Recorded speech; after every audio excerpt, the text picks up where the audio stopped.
अगले हफ्ते शेयर बाजार में 4 नए आईपीओ निवेशकों के लिए खुलने जा रहे हैं। इनमें Neptune Logitech, KSH International, Global Ocean Logistics India और मार्क टेक्नोक्रेट्स शामिल हैं। इन 4 में से नेपच्यून लॉजिटेक, केएसएच इंटरनेशनल और Global Ocean Logistics India SME category के आईपीओ हैं।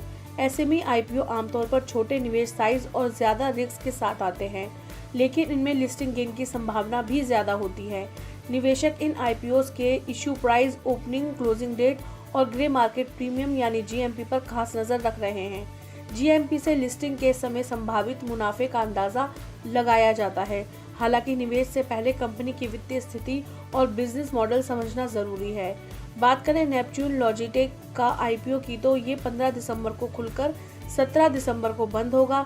इसके आईपीओ में शेयरों का प्राइस 126 रुपए है, जबकि इन्वेस्टर गेन के अनुसार इसका जीएमपी फिलहाल 0 है। इस आईपीओ में लॉट साइज 1000 शेयरों की है। इसकी लिस्टिंग बीएसई एसएमई पर होगी। वहीं केएसएच इंटरनेशनल का आईपीओ 16 दिसंबर को खुलकर 18 दिसंबर को बंद होगा।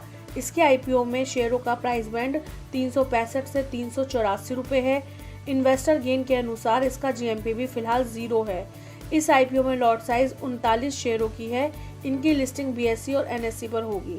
अगर बात करें ग्लोबल ओशन लॉजिस्टिक्स की, तो इसका आईपीओ 17 दिसंबर को खुलकर 19 दिसंबर को बंद होगा। इसके आईपीओ में प्राइस बैंड 74 से 78 रुपए का है। प्राइस बैंड के मुकाबले जीएमपी इसका भी 0 है। आईपीओ में लॉट साइज 1600 शेयरों की है। इसकी लिस्टिंग बीएसई एसएमई पर होगी। वहीं मार्क टेक्नोक्रेट्स आईपीओ 17 दिसंबर को खुलकर 19 दिसंबर को बंद होगा। इसके आईपीओ में शेयरों का प्राइस बैंड 88 रुपए से 93 रुपए है। इन्वेस्टर गेन के अनुसार इसका जीएमपी भी 0 है।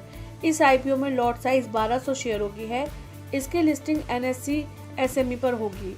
तो कुल मिलाकर अगले हफ्ते आने वाले ये चारों आईपीओ निवेशकों को अलग अलग मौके दे रहे हैं, खासकर एसएमई सेगमेंट में रुचि रखने वालों के लिए। हालांकि फिलहाल सभी आईपीओ का जीएमपी 0 है, जिसमें लिस्टिंग गेन को लेकर ज्यादा उत्साह नहीं दिख रहा।